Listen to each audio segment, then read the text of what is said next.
Voilà, bonjour, je reviens à vous pour la suite de notre étude sur les miracles de Jésus jour de Shabbat. Donc, on va continuer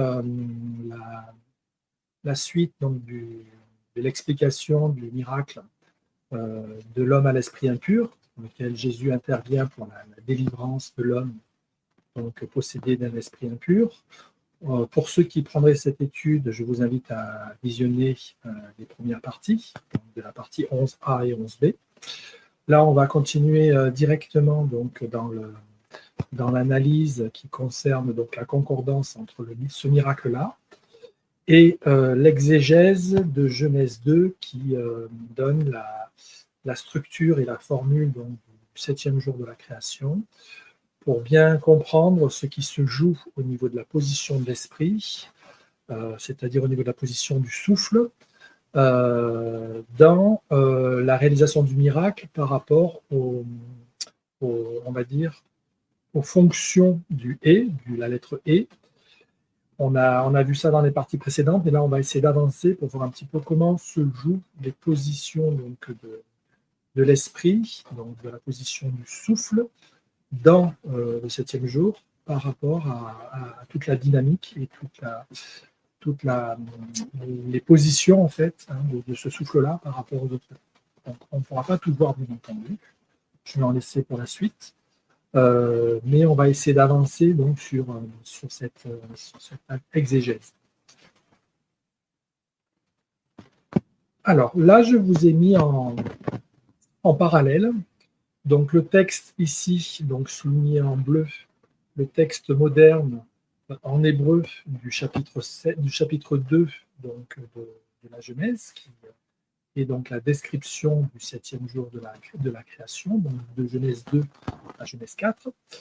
Et en parallèle ici, je vous ai mis une image, une photo tirée depuis le codex de Léningrad. Alors le codex de Léningrad, c'est un codex donc, pour lequel on voit les diacritiques, on voit le texte massorétique, mais c'est un des premiers textes qu'on a retrouvé dans une forme assez complète et qui date de l'an 1000 en fait, de l'an 1000 après Jésus-Christ. Donc je vais vous mettre en évidence le fait que si on peut parler effectivement d'inhérence biblique, il est toujours bon de considérer que le système du texte, donc de la parole, puisque Dieu prend soin de sa parole, ça veut dire qu'à un moment donné, il préserve sa parole dans la vérité. En fait, cette vérité n'est pas figée. La vérité de la Bible, de la parole de Dieu, est une vérité qui est dynamique et qui ne souffre d'aucune, on va dire, opposition et d'aucune position contradictoire en fait dans la position en fait, de l'écriture, mais qui est quelque chose de dynamique, donc quelque chose de vivant, pour lequel on peut observer des évolutions dans le texte. Alors ces évolutions, moi je le comprends comme des positions d'avancement dans la révélation, c'est-à-dire que au fur et à mesure que Dieu avance en fait dans les positions de sa parole, il ne contredit pas ce qui a été dit précédemment, mais on voit que l'évolution de la parole marque un avancement dans la compréhension de la part de révélation qui vient de donner. C'est-à-dire que le système d'évolution du texte indique une position d'avancement dans la forme de ce qui est possible de discerner, c'est-à-dire une position d'avancement d'une situation vers un système de progression dans la révélation. On va voir ça tout de suite. Alors là, donc on a repris le texte. J'ai essayé de retrouver donc, les parallèles du texte et ils sont extrêmement difficiles à retrouver. Par exemple, ici, vous avez dans le texte moderne donc, isolé le mot donc Vaïkadesh, qui désigne donc sanctifia, lorsque Dieu sanctifia le 7e jour. Donc là, c'est le mot sanctifié. Et on voit bien ici qu'on retrouve la lettre Kof, mais les lettres qui précèdent, ici, là où on a le Yod et le Vav, ici, on retrouve un Nun et un Vav. Et par la suite, vous avez ici un Dalet et un Shin. Et ici, vous ne le retrouvez pas, le Dalet et le Shin. C'est un Bet et un E, ou un Et. Ici. Et après, vous trouvez par un Bet, un Resh et un Resh. Donc, on voit bien que la position des lettres n'est pas tout à fait la même, puisque le bara ici, on le retrouve associé au HR ici. Et là, on le retrouve avancé et associé à la position de sanctifié, et non pas à la position de fait, de l'action, mais la position de la sanctification. C'est intéressant de voir que le mouvement de la création ici est rattaché différemment entre le texte moderne hébraïque et le texte du codex de Lénine. Alors ici, si on prend le texte, on sait que ça fait, donc c'est Veikadesh qui donne sanctifia. Si on prend les racines du mot, on a le vav et le yod qui désignent un dédain, un dégoût, une position de répulsion, c'est-à-dire l'effet du vin chez l'enfant, la dégoûteur de vin qui fait un effet donc, de répulsion du vin. Ensuite, on a racine suivante, le kof et le dalet, qui donnent la position du sommet d'une chose, c'est-à-dire le pôle, également la position du point pivot, le point sur lequel tout porte et tout peut basculer, toute force qui est mise, et également une fissure ou une entaille. Et comme on a le dagesh ici au niveau de la lettre, on va pouvoir la doubler, qui donne la racine daletchin, donnant toute idée de germination, de végétation, de propagation. Si on interprète depuis les racines le mot veikadesh, on a la position répulsive, suivie d'une position de charnière, et qui donne une position de propagation élémentaire. C'est intéressant de voir comment on bascule de quelque chose dans la répulsion vers quelque chose dans la germination, c'est-à-dire dans la propagation élémentaire, c'est-à-dire les choses qui vont se multiplier dans le sens de la vie. Donc on a toute la position pivot qui indique la position de la croix comme quelque chose de répulsif, mais qui va par la croix et par le sang versé engendrer une position liée à la bonne nouvelle et à la rémission et à l'expiation des péchés par le Messie. En parallèle de ça, dans le texte donc, du Codex de Léningrad, on peut lire depuis les mots ici, on va dire les 1, 2, 3, 4, 5 premières lettres, le mot Venakava. Alors le mot Venakava, en hébreu, signifie femelle ou féminin. C'est-à-dire que dans la position sanctifiée, à l'initiale, nous avions l'idée de quelque chose de l'ordre de la position de la procréation féminine, de la position d'un engendrement permise par la matrice de la femme. La racine d'abord, vav et nun, donne une mollesse, l'action de devenir lâche. Alors là, je pense que c'est un nun, mais je me suis dit que c'était peut-être un guimel aussi, parce que la forme des lettres, et si c'est un guimel, ça donne l'action de frapper, d'amputer. Donc on est plutôt quand même comme quelque chose qui est de l'ordre de l'assouplissement et de la position qui vise à renoncer dans la rigidité. La position rigide, la position dure, qui vient à se relâcher pour donner une mollesse. Racine suivante, donc on a le kof et le bet, qui donnent une réjection, une expurgation, une excavation, un anathème, une malédiction. Et enfin, on finit avec la racine et bet, et bet ici, et bet, c'est ce qui est caché, ce qui est mystérieux, un germe enfoui, couvé, fécondé. Alors là, on retrouve bien en terminaison l'idée d'une germination élémentaire en parallèle. D'un côté, dans le texte moderne, depuis la racine d'aletchin, et depuis le codex qui précède de l'an 1000, la racine est bête. Si on prend la position de la bascule, on ne l'a pas encore dans le codex de Léningrad dans l'an 1000. On a l'idée qui rejoint la première racine en fait de sanctifier. C'est-à-dire qu'on a la position dans la position féminine, dans la position femelle de l'engendrement féminin, la position d'une expurgation en fait, qui se trouve dans la première racine de sanctifier. Et ici, on a une idée d'une mollesse, quelque chose qui se relâche, chose qu'on ne retrouve pas dans le texte moderne. Donc, ce qui est nouveau en fait dans le texte moderne, c'est cette position d'une position pivot, c'est-à-dire on passe d'une position à une autre dans des formes opposées. On parle de la répulsion à la végétation. Donc, une position qui vient à amener quelque chose qu'on rejette vers quelque chose qui engendre. Là où dans le texte du Codex de Léningrad, on a vraiment une mollesse, une réjection et un germe qui est enfoui, qui n'est pas encore sorti, se propage pas encore. C'est-à-dire c'est ce qui vient être fécondé, ce qui reste mystérieux et caché dans le ventre de la femme. Ici, la chose est déjà dans une position germinative et une position de propagation élémentaire, selon non plus une position de fécondation, mais la position d'un développement déjà embryonnaire. Voilà, c'était pour vous montrer comment depuis l'inhérence biblique, on peut, l'inhérence biblique ne veut pas dire que la parole est figée, mais qu'elle est dans un processus de révélation avec des positions d'avancement selon l'œuvre de l'Esprit, dans la parole même. Alors ça pose beaucoup de questions, effectivement, c'est-à-dire comment la parole a pu évoluer et comment étudier le texte depuis des modifications à travers l'histoire et à travers les âges. Donc ça pose une question importante, c'est comment Dieu tient la perfection dans un processus dynamique et évolutif.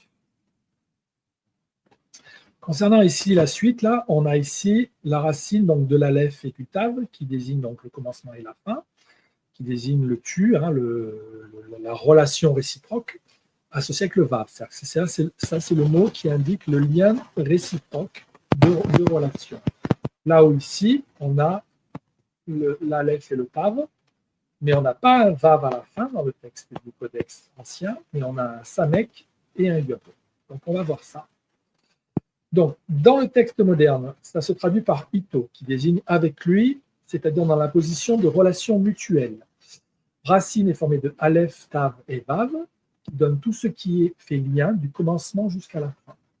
Dans le texte d'il y a 1000 ans, de Leningrad, on a donc le Aleph, le Tav, le Samek et le Yod, qui donnent le mot Atarai. Atarai désigne les centres, les stations, les sites, les endroits, les plateformes, les lieux. C'est-à-dire que c'est la position localisée qui désigne un endroit précis, une localisation identifiée. Concernant la dernière racine, donc le Aleph, le Tav, c'est l'idée donc de tout ce qui est du commencement et de la fin. Et quand on prend la racine Samek Yod, c'est ce qui est circonférentiel et éloigné du centre. C'est les points extrêmes du commencement et de la fin. Ce qui veut dire en fait que dans la position moderne, vous avez une association qui se fait du commencement jusqu'à la fin. Dans le codex ancien du Leningrad, vous avez différemment une position éloignée du centre, c'est-à-dire une position qui désigne les points extrêmes du commencement et de la fin, mais pas leur association. C'est un point de vue sur ce qui est au début, ce qui vient in fine, à la fin, et ça désigne ces deux extrémités. C'est-à-dire que vous avez les deux pôles du centre et éloignés. Dans le texte moderne, vous avez l'association de tout ce qui intervient entre le début et la fin. C'est-à-dire que c'est tout ce qui se fait lien du début jusqu'à la fin, et non pas seulement les extrémités. Donc c'est intéressant de voir comment, dans l'esprit même de la parole, vous avez un regard qui est avancé d'un regard des origines et de la fin vers un regard qui lie en fait l'origine et la fin. On va prendre un autre mot dans le texte, ici, dans le texte moderne, c'est Be'i-Baham. Be'i-Baham. Voilà, Be'i-Baham, quand ils furent créés, traduit par le texte dans le texte Genèse 2, 4, quand ils furent créés. C'est formé de la racine Bet-Bet, qui désigne un vide intérieur et une expansion extérieure visible. Ensuite, le Bet-E, c'est une chose béante, un gouffre, un abîme. Et ensuite, le Bet-Resh, un fruit, un germe, un fils. Et on finit avec Aleph même, une faculté formatrice, une maternité. Ce qui veut dire qu'en fait, quand Dieu créa Bacha, ça désigne un germe, un fils, dans la position de la formation de la faculté formatrice. C'est-à-dire que c'est toute la puissance que crée le Messie, en fait. Il y a déjà l'introduction dans la position de la création, Bacha, la position d'un fruit, d'un germe, de quelque chose d'incarné, du Messie, qui donne une faculté formatrice pour produire quelque chose dans une position d'un engendrement et d'un résultat corporel. Dans le texte de Leningrad, donc le texte de environ l'an 1000, vous avez Be'i-Baham ici, mais qui est introduit déjà par un Vav. Ici, on voit le Tzadé ici, du mot Haaretz ici qui précède. Là, vous voyez que le Vav qui était devant, il est décalé vers le mot qui est le mot Be'i-Baham, mais là qui va se dire autrement, puisqu'on n'a pas les mêmes lettres ici. Là, vous avez un bet, un et, un bet, un dalet, un aleph et un mem final. Ici, vous avez un vav, un bet, un shin et un et. Et un et ou un et, si c'est le souffle, c'est peut-être une ouverture, on ne voit pas très bien. Soit c'est un et, soit c'est un et. Donc, on retrouve ici sous le aleph notre point kamatz, et ici, il est décalé sous le et. Donc, ça nous donne le mot en hébreu ici, ubabasha, qui se traduit par et aller, et sortez, et un coq, et il touche. Donc, la racine de ce mot, c'est vev bet, une contagion, une émanation, suivi de la racine bet-shin, qui désigne le feu intérieur, hein, une violence, un tourment, ce qui vient à l'intérieur faire combustion, faire une position de feu. Et pour finir, le shin et le e, qui désignent un mouvement persévérant, une action d'appeler, de vouloir, de désirer. Donc on voit bien ici où on a l'association pour quand ils furent créés, donc la position de quelque chose qui vient à se manifester de l'intérieur et qui va créer une position d'un germe vers une faculté formatrice. Ici, vous avez différemment une position d'émanation sous une forme de contagion qui va produire un effet de violence intérieure et duquel va s'extraire un mouvement depuis le vouloir, depuis le désir et l'action d'appeler. Donc, c'est intéressant de voir comment, à partir de l'évolution du texte, on voit une pensée évolutive dans l'exégèse et dans la forme terminale pour voir un petit peu l'évolution de ce que l'esprit a donné dans le texte que nous avons actuellement. Sur ce, voilà, nous continuons. Alors, nous allons voir des fonctions maintenant de l'esprit. Je vous ai remis donc Genèse 2, versets 1 à 4, et ici le premier mot du 5e verset, puisqu'on voit qu'il y a ici une rupture, un pas sec, qui donne un point de fermeture et de rupture qui permet par le vav ici de l'associer au verset 4. Donc c'est pour ça que j'ai inclus ce mot-là. 3 mots avec un double signe de l'esprit et du resh. C'est-à-dire que je me suis intéressé par rapport à la valeur du souffle, à tout ce qui est, c'est-à-dire la lettre E qu'on retrouve dans le texte, aux mots qui ont à la fois la lettre E et la lettre resh, hein, qui ont dans le même mot une position concernant ces deux lettres, pour voir un peu comment l'esprit fonctionne avec la tête. Tête étant le resh, et l'esprit, le souffle étant le E. Alors vous avez d'abord ici le mot Ve'aretz qui désigne la terre, et ici aussi Ve'aretz qui désigne la terre. Pareillement, même mot, doublé dans le premier verset, dans le 4e verset. Dans le mot terre, ce qui articule l'esprit, c'est-à-dire ce qui articule l'esprit et la tête, l'esprit étant le E, la tête étant le resh, on voit que c'est la lettre Aleph. Vous avez entre les deux la lettre Aleph ici et la lettre Aleph ici, même mot. Hein, donc logiquement, c'est la lettre Aleph qui articule le souffle et la tête. La valeur de l'unité, donc Aleph, qui fait unité entre le souffle et la tête, donne le mot Ahar. Ahar, vous avez à droite le souffle et à gauche la tête en bleu. Et au centre, l'unité comme valeur liante. Le mot Ahar, c'est un mot hébreu d'un verbe au ifil impératif qui désigne briller, être et devenir ou devenir lumière.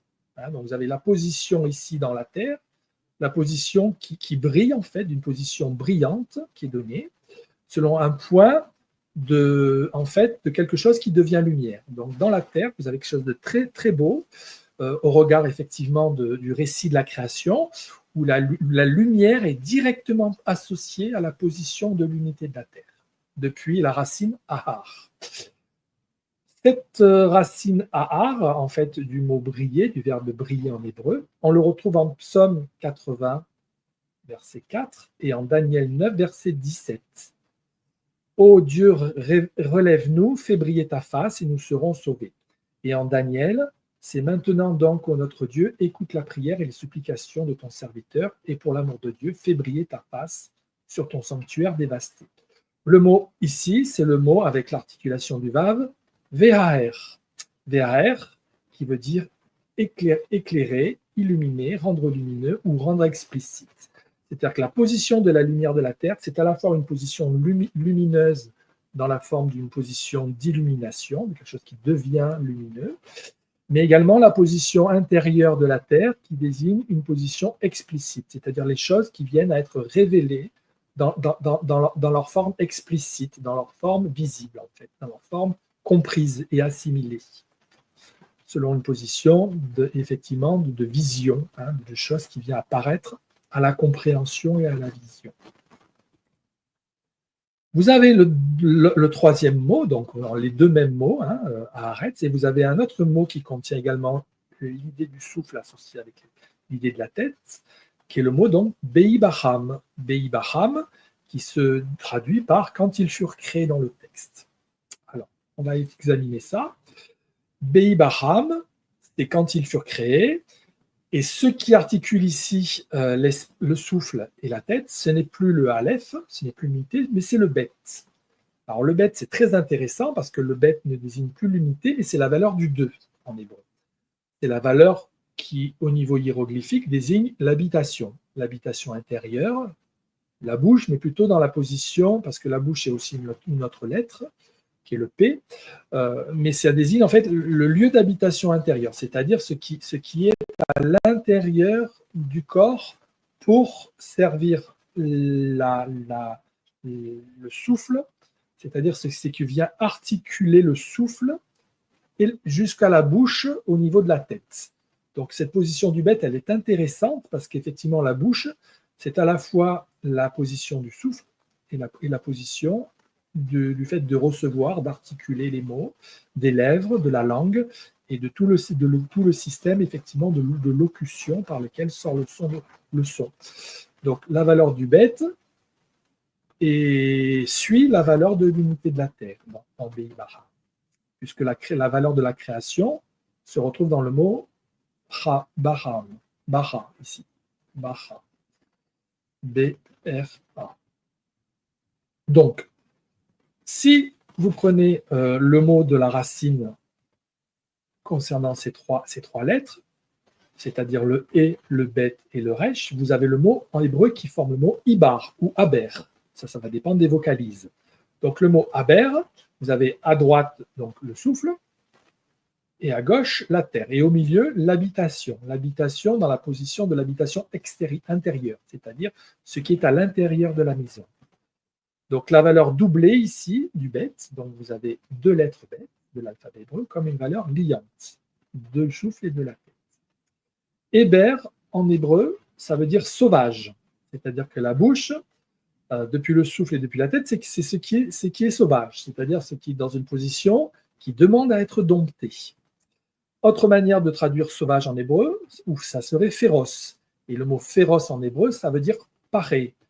Behema étant l'animal sauvage. C'est-à-dire que Héber, comme sauvage, ce n'est pas la position féroce, mais c'est la position qui demande à être domptée. C'est-à-dire c'est la position d'une domestication nécessaire de la parole. Donc, ce mot Beibaham est formé donc d'un bet dagesh. Le bet dagesh désigne deux habitations intérieures, deux bouches, et de la même manière, voyons dans le mot qu'il y a deux diacritiques. C'est comme s'il y avait pour chacune des redoublements du bet, à travers la valeur du dagesh, un point spécifique du kamat. C'est-à-dire que la bouche, elle est à la fois comprimée, vous avez une position comprimée de l'habitation intérieure, et vous avez une position ici, qui est notre position, qui est une position méteg ou silouk, qui veut dire enlevé ou interrompu. C'est-à-dire que le silouk, c'est un enlèvement. Hein, on parle beaucoup de personnes nous parlent de l'enlèvement quand est-ce qu'il va avoir lieu, avant la tribulation. Alors, il faut savoir qu'en hébreu, en fait, des enlèvements, vous en avez un peu partout. C'est ça qui est intéressant. C'est-à-dire que lorsqu'on s'intéresse à l'hébreu, vous verrez que les enlèvements sont propres à la structure même de la parole pour des points de rupture qui marquent en fait que soit la bouche, soit l'habitation intérieure, c'est-à-dire ce qui est à l'intérieur de l'être dans la position ouverte, elle est soit comprimée, soit elle est enlevée. C'est-à-dire que soit vous avez une position de la parole qui est dans une forme contrainte, dans une forme comprimée, soit vous avez une position qui vise l'enlèvement, c'est-à-dire qui vise une position dans laquelle la bouche rejoint l'esprit, rejoint ici la position de la tête, la position élevée. Donc, l'unité, ici, qu'on avait ici dans Varetz, l'unité centrale ici, du Aleph, ben là, on la trouve décalée, c'est-à-dire que vous la trouvez non pas à l'intérieur de l'articulation entre le het et le resh, mais vous l'avez décalée après le resh.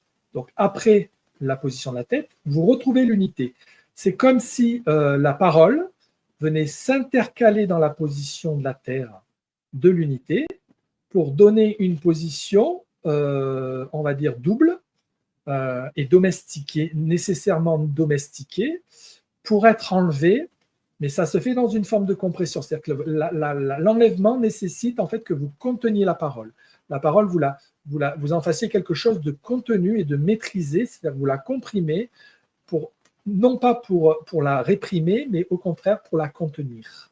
La contenir dans la tête, par le souffle, dans la tête, pour viser l'unité. C'est-à-dire que l'unité est décalée et la bouche a pris la place de l'unité. C'est-à-dire que c'est la parole qui fait l'unité depuis la tête et le souffle. Donc c'est intéressant de voir comment, dans la terre, le décalage, en fait, on voit une position de l'homme ici et de Dieu, dans laquelle la parole vient prendre la place d'articulation à la place de l'unité de la terre pour la décaler à la valeur de la parole. C'est-à-dire que le double tranchant, c'est-à-dire le double tranchant ici, hein, soit la compression, soit le métègue, vous avez comme la valeur d'une épée ici, qui vient scinder. Donc la parole est soit comprimée, soit enlevée. Et vous avez une position donc de domestication de la parole, selon cette position double du bête. Donc position de la bouche, indomptée ou domptée, détermine deux positions comprimées de la terre, une ici et une ici. On voit bien que le Aleph est comprimé ici. Renvoyé vers l'esprit, et ici renvoyé vers la position de la parole. Donc, par une valeur d'unité qui, par l'éclairage, l'action de briller, puisque bara, c'est l'action de briller ici, perçoit deux positions de l'unité comme deux positions d'avancement de la Terre. Première Terre regroupée, deuxième Terre en regard de l'origine de la Terre. Donc, en fait, c'est comme si vous aviez deux terres. Une terre dans laquelle la parole est effectivement enlevée vers l'esprit, et vous avez une autre terre dans laquelle la parole est fermée et comprimée, qui comprime l'esprit. On reprend notre texte, hein, c'est toujours le même texte, donc Genèse 2, verset 1 à verset 4, premier mot du 5e verset. Nous voyons ici la position, je m'étais intéressé à la position du bête. Alors là, je vous ai mis la position du mot Veikadesh, du mot sanctifié. Donc vous avez deux maisons, alors deux maisons de la tête des origines. Quand on se comprend bien, je me suis intéressé au mot qui portait le lien entre le bête et le resh, en fait. Suite à Behi Baraham, je me suis intéressé, tiens, comment ça marche entre la position ici du deuxième bête, c'est-à-dire la position de la parole double, hein, comprimée ou enlevée, avec la position de la tête. Comment ça fonctionne? Donc je me suis intéressé à tous les mots dans le verset qui font une liaison entre le bet et le resh. Et vous avez deux, donc du coup, bet dagesh ici, vous avez un doublage de la lettre qui donne bet resh et de nouveau bet resh. Donc vous avez bet resh, donc deux maisons pour une tête. Donc racine, bet resh, traduit toute production active, toute conception, tout mouvement inné tendant à manifester au dehors la force créatrice de l'être. Donc c'est intéressant déjà de voir que la parole associée à la tête, c'est la position de la force créatrice de l'être. La première maison de la tête, c'est-à-dire la première maison dans laquelle on va trouver le bet et le resh, c'est ce mot-là, le mot vaïvarer. Vaïvarer ici, en début de verset 3.